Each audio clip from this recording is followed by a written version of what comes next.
someone had asked me on a podcast before and said, like, why did you do it? And how does it feel today? And I explained why I did it just like I did today. But I said, do you know how it feels? I wake up every day very satisfied that I've come this far and I've been able to carry it on my shoulders as well as my partner's shoulders. But the fact that we did it with little capital investment, a whole lot of hard work, and a lot of imagination, to me, just says it all. And that's what I think makes it a huge advantage. So the one saying is, you started on a shoestring budget. Yep. I say mine's dental floss.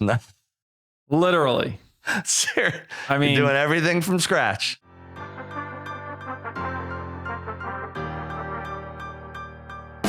Welcome to the podcast dedicated to real estate, insurance, and everything in between. Join us as we take you along our own brokerage building journeys with additional wisdom from our network of business experts. Welcome to Bricks and Risk. Hey everyone, welcome to another edition of Bricks and Risk. I am Tim Garrity. I'm Sean Mooney, and we are live here in 215 Labs. Something like that. We're actually in Manayunk, so that's pretty cool. It's a section of Philadelphia.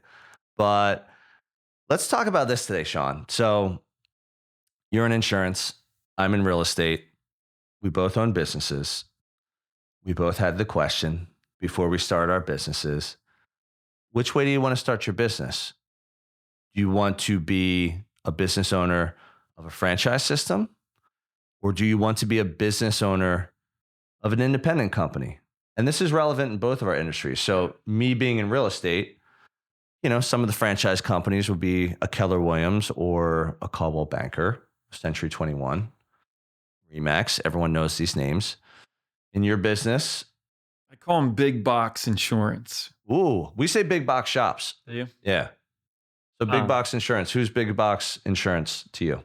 Allstate, State Farm, a couple others. Okay. So let's start with you.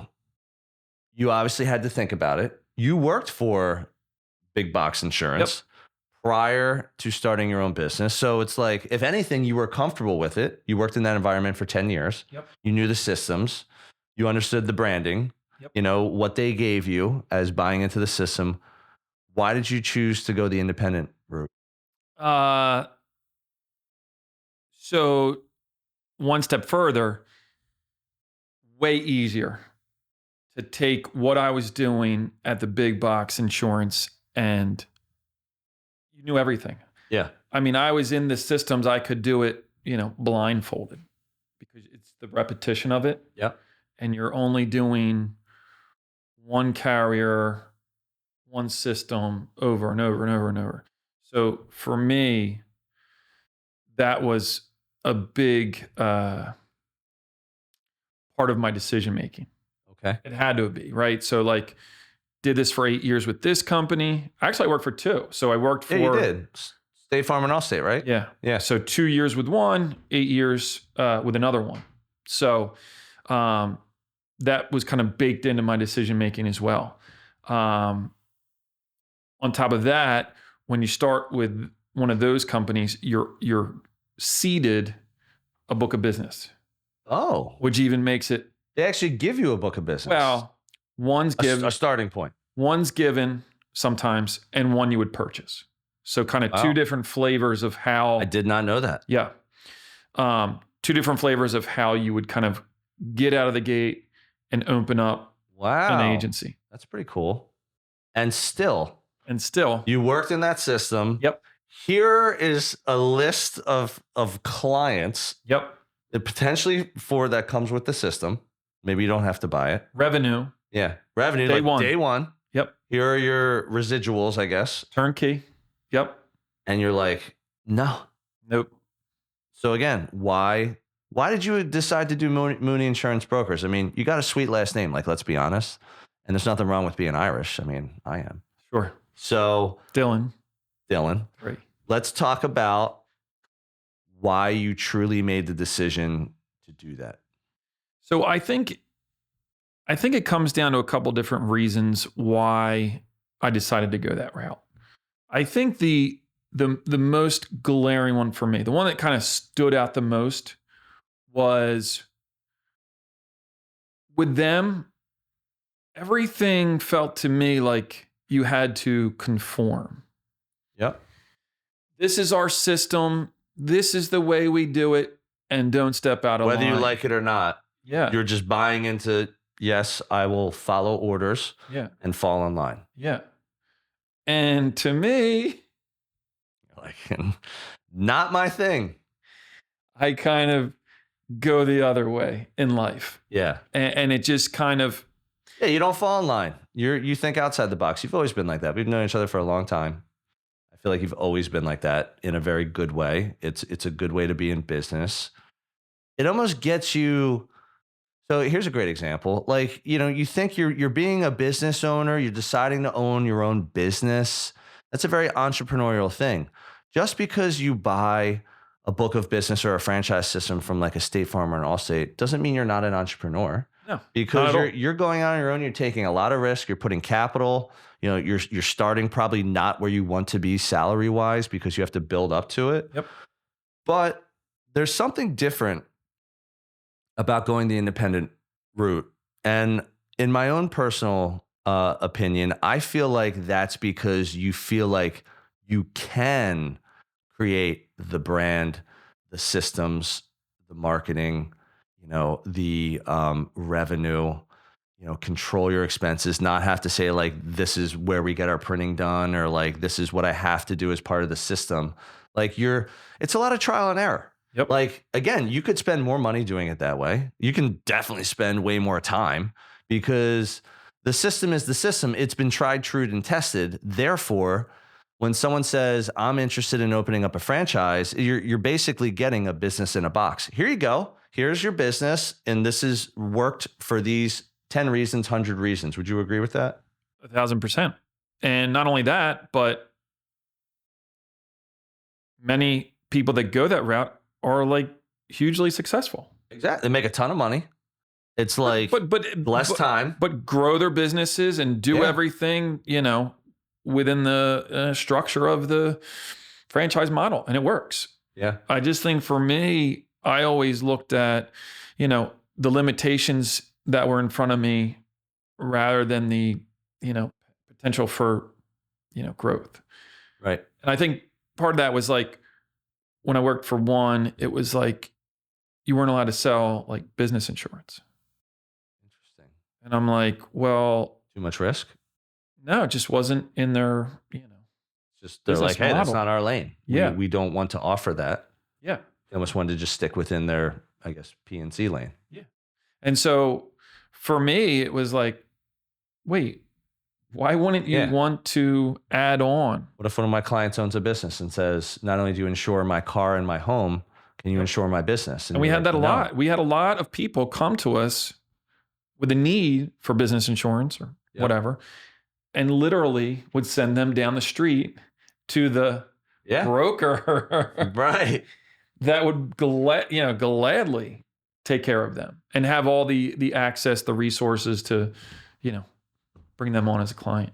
All right. So let's go back to like one of your reasons was, hey, like it's conforming versus not conforming. Yep. And then we talked about, hey, like maybe you have the wherewithal or the confidence to say, I think I can figure this out.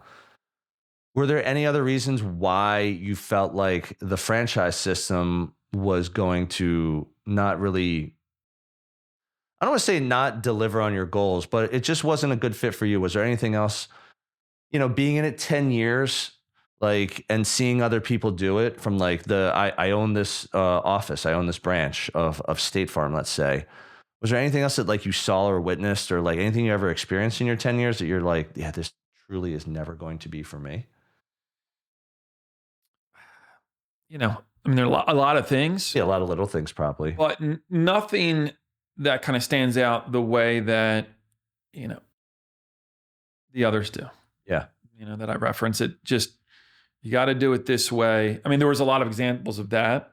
Yep. I give business insurance as one. Is like, it doesn't fit, go somewhere else. Mm-hmm. But the way they market, the brand it, they would come in and say, you need to paint your walls this color. You need to buy this furniture. I mean, it just, to me, it's just like, I get it to a certain extent. Like Yeah. because they're protecting their brand, right? Like Yep. they want their brand Exactly. to be a certain way, to be perceived a certain way, received by clients a certain way.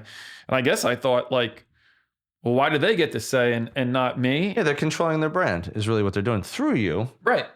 Um, yeah, and I would agree with all that too. So even for me, so How's that kind of parallel with you, like real estate to insurance and kind of where you worked and some similarities there, or maybe some big differences and some different reasons why you said, I want to go here. yeah, there were a few that relate to that. Meaning, like let's say when I got my broker's license, and this didn't happen, but let's say I was like, hey, I'm thinking about opening up a Remax. Remax attracts productive agents because they have to pay rent. So no one's going to pay rent on their space in your Remax office unless they're doing business. So it was like a cool model. Again, 30, 40 years old. Like think about that. Lots changed in real estate last 30, 40 years, lots changed in the last 10 years. And I've been doing this 14 years. I think for me, one of the things that I looked at when I got into real estate, which separated me, is the average age of a realtor at the time when I got in. It may be different now, but let's assume it's similar, was 55 years old. So that's the average, meaning half of them are older. And like, just think about that. 55. And I felt like a lot of these big companies, unfortunately, the franchise companies, they cater to an older style of thinking, meaning you're going to come in and you're going to make cold calls with these scripts because they're proven, and you're going to sit through this boot camp because it's proven, and you're going to have to do this training with like a mentor your first year or two because it's proven. And hopefully after a couple years, you're standing on your own 2 feet. And one of the stats in real estate that always got to me was that 87% of real estate agents will get out of the business in 5 years or less, which again, and I'm sure insurance is high as well. And I looked at it as like, I kind of felt like that was a little bit perpetuated by the big box shops, as we call them. Nothing against them, but I just didn't really agree with that. Plus, I also looked at it, it's like, I feel like there's a fairly low barrier of entry. Like once I get my broker's license, like the state doesn't require a ton. It's like, hey, you need a space with a private room, and then you need a space for again, open space for working, private room for doing business. Let's say a closing or a meeting or something like that. And you could do that any which way you want. Like we started in a co-working space, which I don't think anyone had really done. At least no one I know of had started their headquarters in Philadelphia in a co-working space.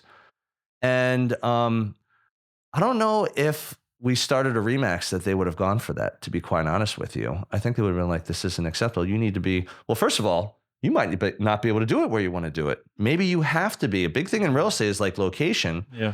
And it's like, you can't be doing business right here. I know the co-working space is here, but you can't do it because you're infringing on someone else's territory. So is that like a Remax is within a certain amount of miles? Yeah. So they all have their territories. Yeah.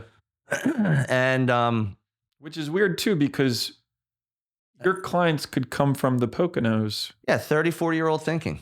And so I think what really encouraged me to go the independent route, aside from, I agree with you, like, again, I think I've always been a little bit more non-conforming. Like, hey, I always followed the rules. I kept my grades up. I finished college on time. You use an iPhone? I do use an, and this is something we disagree about. You've been using a Droid. Prior to that, you were probably using a BlackBerry, and Kids? it sucks. But just getting to that point where I'm like, I don't really agree with the average age being so high. Like, there's nothing wrong with that, but it's like, hey, there's a lot of 25 somethings and 35 somethings who want to buy houses who maybe don't want to work with someone twice their age. Yeah. And I looked at it as like, if we could look at our companies being a little bit younger and a little more progressive, because we were, and also looking at it from a different way. And one of those perspectives was, I wanted to help agents grow their business through relationships, having what I always called a book of business, which that was like how I did it myself, like going in and using my relationships in my own ways, creating my own marketing content, and doing it in a way that I just had to trial and error. They didn't give me a script, and they didn't do anything. And back then when I was doing it, no one was really doing it. Now everyone does it. I'm not saying I pioneered that, but I will say that, even back then they were like, sit floor time and answer the phone. I'm like, who's calling the phone in 2010, or who's really walking into the office in 2010? Like it's that at that time was 25, 30-year-old thinking. Yeah. And I think when I got in, I'm like, low barrier of entry. We can do this the way we want. We can be different. And we're going to attract certain people to that brand because it's different than all of them. And they all follow that same model. And most of them have the 87% rule, which again, I feel like is almost a lack of really showing people how to do this and how to succeed. So that was a big motivator for me, knowing that if I decided to buy a Remax, let's say, or anything, or a Keller Williams, let's say, they would have said, this is how you recruit. This is how you train. Like, this is how you should be doing business. Yep. And I just saw a lot of problems with that. Hey, everyone. This is Tim, your favorite Bricks and Risk co-host. But don't tell Sean. I hope you're enjoying this episode, and I'll get right back to it in a moment. Our audience grows through word of mouth.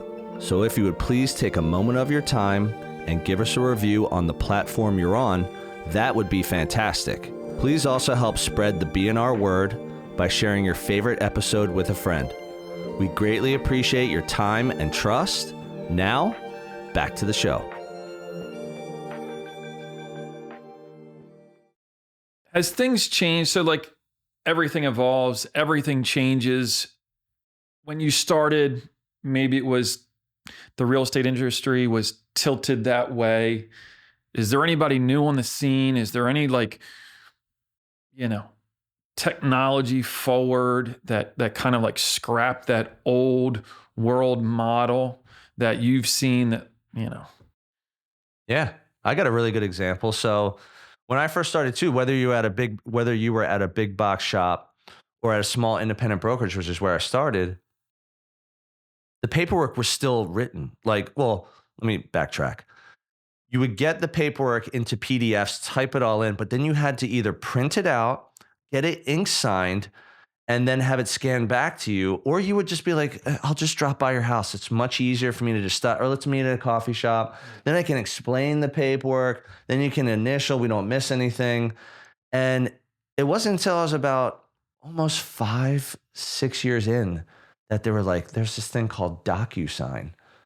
And I'm like, what a wonderful invention this is. And even in the beginning, we were like, we're going paperless. Like one of the first steps we took, because again, doing this about 5, 6 years in, having that technology, all the other brokerages were still doing paper files, paper audits, storing them in drawers. I know that because I did business with them and they walk out with their stack of paper. And I'm like, I would tell the title company, can you just scan that and email to me? And they're like, what? Yeah. Don't you? And they're like, do you want 2 copies? I'm like, I don't need any copies. Can you just scan and email what you have? And that was like a perfect example. It's like when we were going paperless, this is 9 years ago. People were like, what? How are you? Is that legal? I'm like, yes, it's legal. I checked with the state. Well, what if you get audited? They look at the digital files. I keep them on a hard drive too to keep them safe. Yep. But they all live in the cloud. Yep. And they even lived in the cloud back then. I just find that was also another reason, like going independent to me versus the franchise meant using your intelligence to try and problem solve the inefficiencies in the industry. And when I looked at those inefficiencies, I also looked at that as like, that affects the customer experience, the client experience, because if I always have to tell them to print it and initial it and scan, they're like, I don't have a scan. I don't even have a printer. Then it's like, okay, then we'll meet somewhere. Now they got to drive somewhere, look presentable, sit down, buy a cup of coffee possibly, just to get their paperwork signed. What if the offer doesn't get accepted? Then I got to go back, scan it, put it all in. It was madness for my first 5 years. Once we embraced paperless in our office, like if I went back to my first 1-page website at Copper, I wish I could still see that. I think one of the things was we're a selling feature. We're a paperless office. And people are like, what? 9 years ago. So think about that. And here's another, I want to shift a little bit too, because we both love this topic. What are the advantages? So to you've been doing your independent brokerage for 11 years, right? Mm-hmm. I've been doing mine for 9. Yep.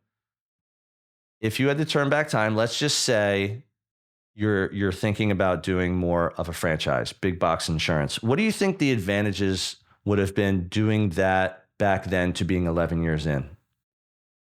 What would the advantages be of the going big box? Yeah, like if you didn't like let's say you conformed and you worked at big box shops for 10 years. Do you think there's got to be some advantages? There's pros and cons to everything. Yeah. What would be some of the advantages to doing a franchise? There's people that are going to listen to this. They work for franchises or they like the franchise system. Like they look at that as, you know what? Like that's the way I would prefer to get a business in a box. So speak to that. What do you think some advantages would be to having a franchise? I mean, people kill there's agents out there that kill it. Yeah. They find their way in the system. They know what works. And they just double down on they don't care about the business that they can't write, So I think that there's an awesome advantage of going that way. It's like I'm not worried about that. That's true. Business insurance, we don't do it. Go find someone else. Take a referral fee, I guess. Could you do that?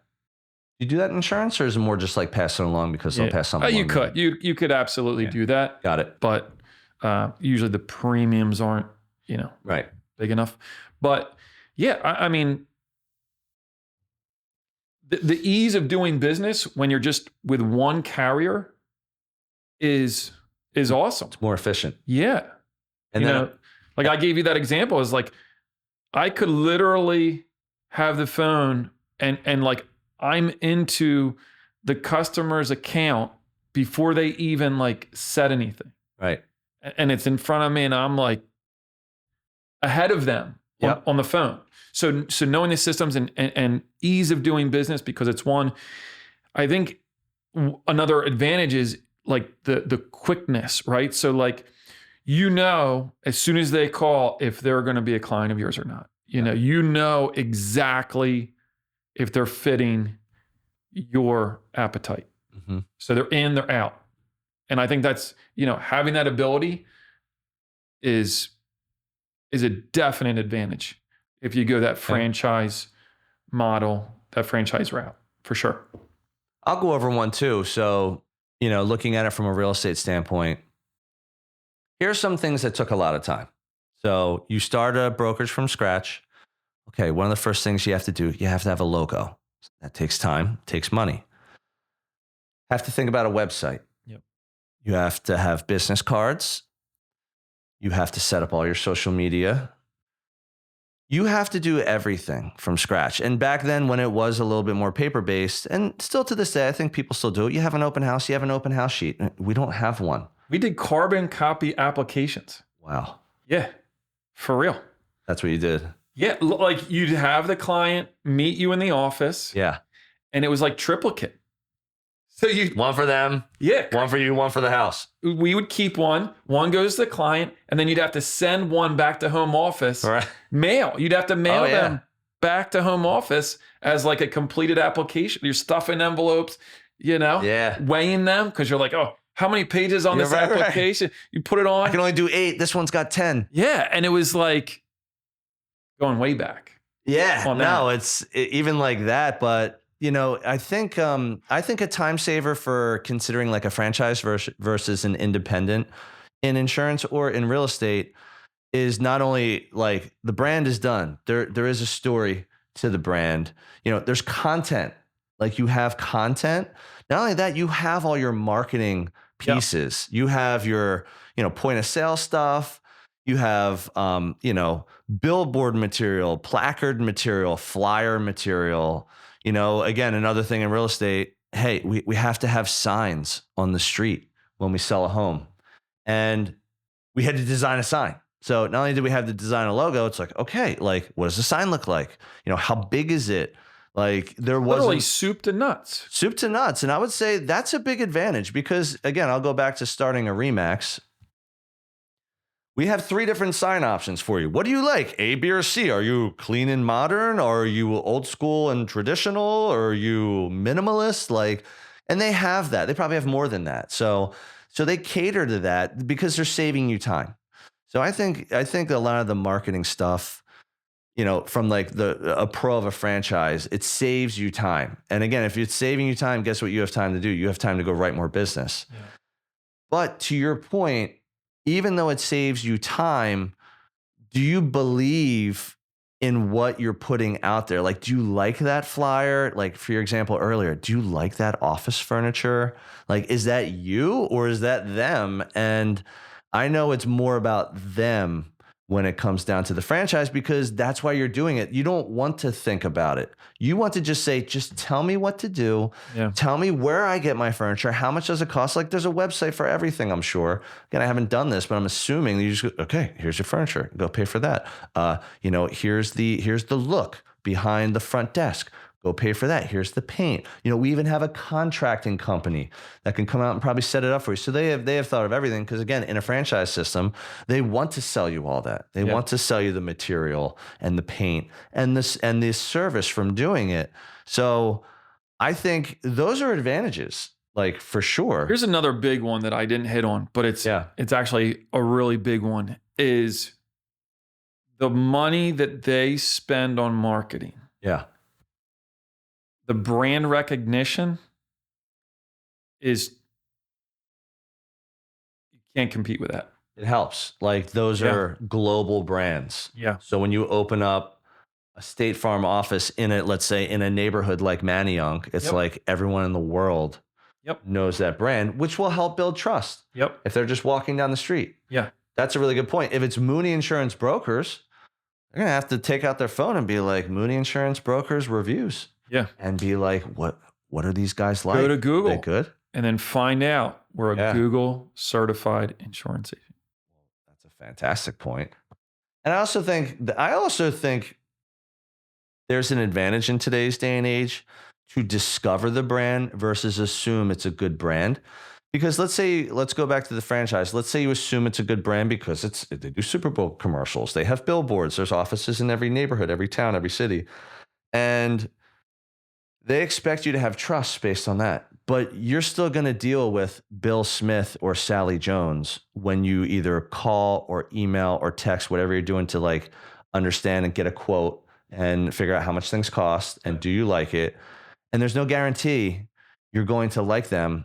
What's nice about having independent brokerages, independent shops for you as well as for me on my end, part of my brand's identity, my brand story is Tim Garrity.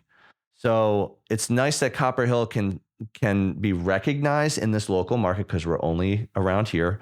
It's more recognizable in the city, I would say, than the suburbs.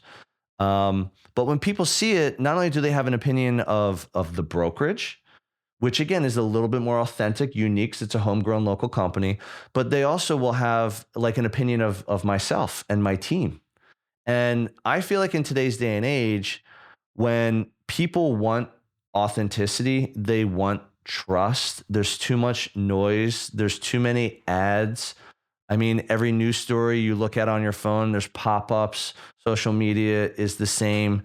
Again, TV has gotten better with DVR and on demand, but still, there's a lot of noise out there. So almost allowing that client to walk by the Mooney Insurance Broker's office, let's say, pull out their phone, check you out. I think that's an advantage today, or maybe it wasn't 20 years ago or 30 years ago when they didn't really have this opportunity. All they could hang their hat on was, all states are everywhere. State farms are everywhere. They must be good. Progressives are everywhere. They must be fair. They must be good. Yeah.